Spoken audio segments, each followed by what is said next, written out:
PVC pipe cut करून घेतला आहे तो आणि त्याला त्या पद्धतीने आकार दिला.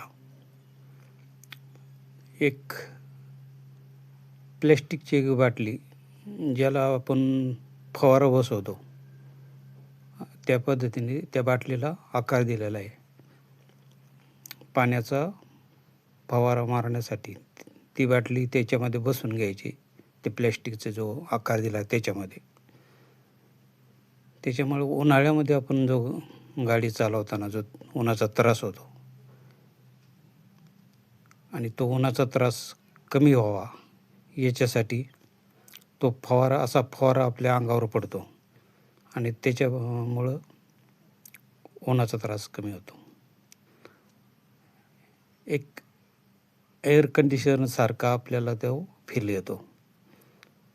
म्हणजे उन्हाचा त्रास नक्कीच ह्या जुगाडामुळं कमी होणार आहे.